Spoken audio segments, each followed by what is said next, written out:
Thanks for joining me today. Let's play another duet.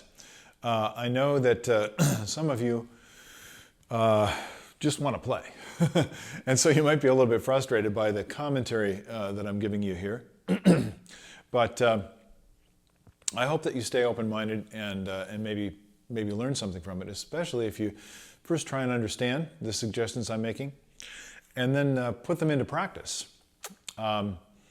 So that these ideas don't stay ideas, they actually start to come into your playing. You're actually doing something with it here.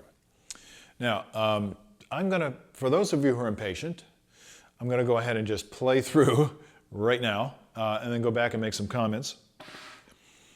So let's do the second trumpet part first. I will do the second trumpet part, and I hope that you can pick up on what I'm doing here in terms of the tempo and the feel and so forth.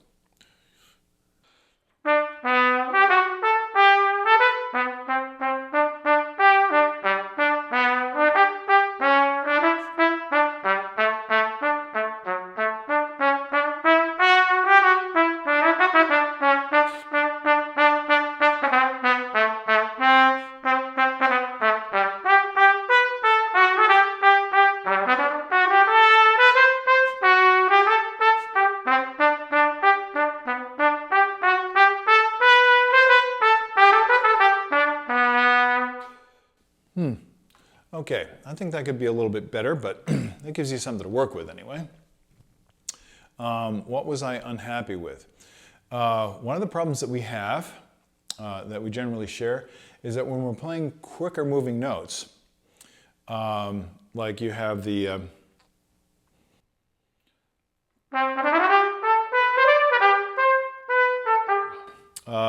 those 30-second notes and then the dotted 16th 30 seconds.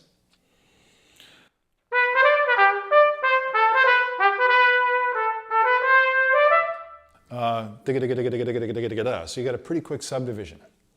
The tendency there is to, first of all, not play them accurately.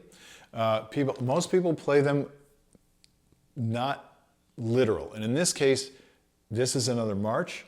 And so you want to keep that strict, that kind of tight rhythmic sense. So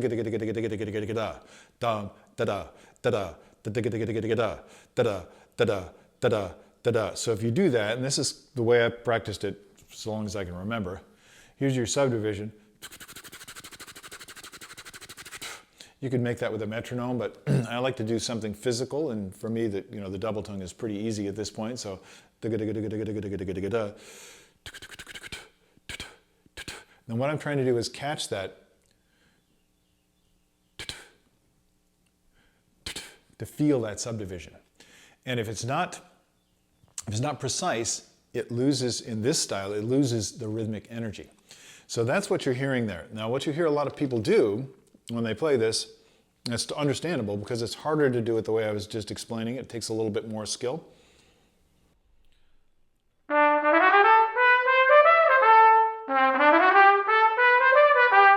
So I'm playing pretty close to da-ga-da-da-ga-da-da. See, it's a different subdivision. Dum da dum da dum dee da da dee da da dee dum.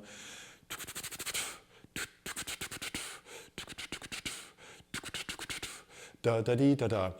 But the real problem is you could interpret it however you'd like. I think for the march it's more appropriate to have a nice snappy dotted rhythm. But actually, most people don't interpret it at all. They just kind of let it happen. And what you want to do is really work to get the precision in these rhythms.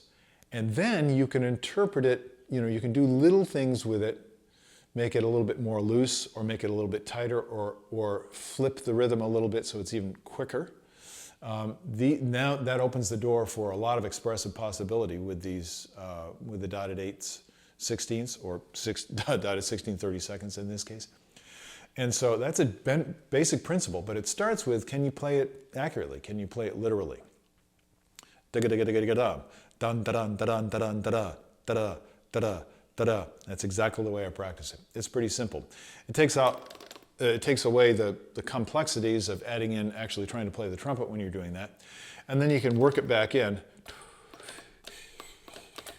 And make sure your fingers are doing it rhythmically.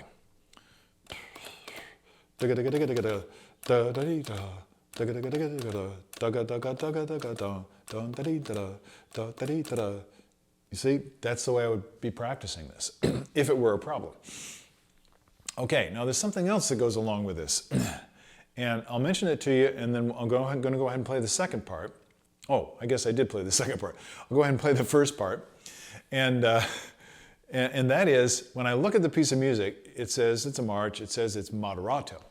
What does that mean? Well, it depends on the note values. So I'm looking down the page and I see, black stuff, a lot of 30-second notes. Well, not a lot, but there are 30-second notes there. So I'm looking at that and trying to figure out what's going to feel moderato. Now, I might have taken it a little fast for some of you to play it. And so, sorry about that. I'm playing at the tempo that I'm feeling, and I hope that is something that you can, if it's not accessible to you now, that you can work up to it. But in any case, what I do is I look at the notes and I say, oh, I see. I got some fast-moving notes there. How can that feel moderato? I go to the fastest notes in the piece, or in the etude, in the solo, whatever, and I say, how can that feel moderato? Dim dum do di dum dum dum da da dum dum di da di da di da di da di. Yeah, so it's got a certain bounce to it. And I might have played it a little too fast the first time. Close. You see how I'm thinking about this? That's what I want you to pick up on. Is what does it feel like? So if I go slowly.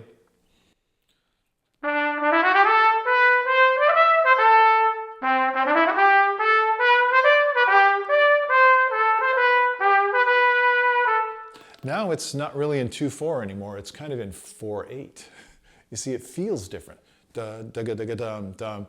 And so look at what's happening with the gestures here.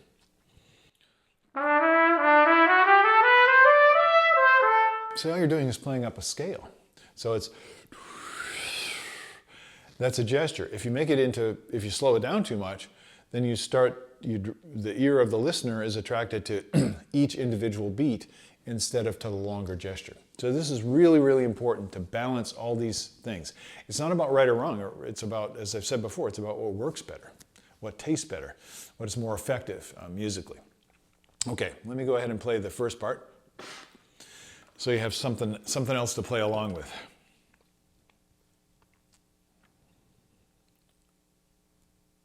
Okay.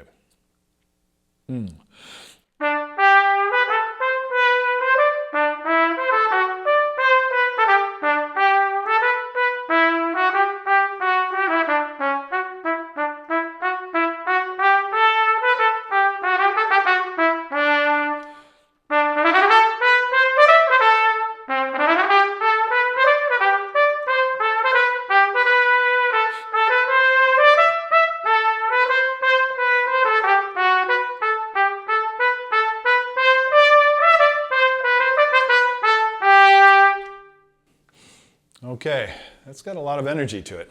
I wish I could play that with you. I'm getting tired of playing these by myself, so maybe we'll get a chance to get together and do this in person someday. I hope so. In any case, enjoy working on that and see what you can accomplish. I'll see you later on. Bye-bye.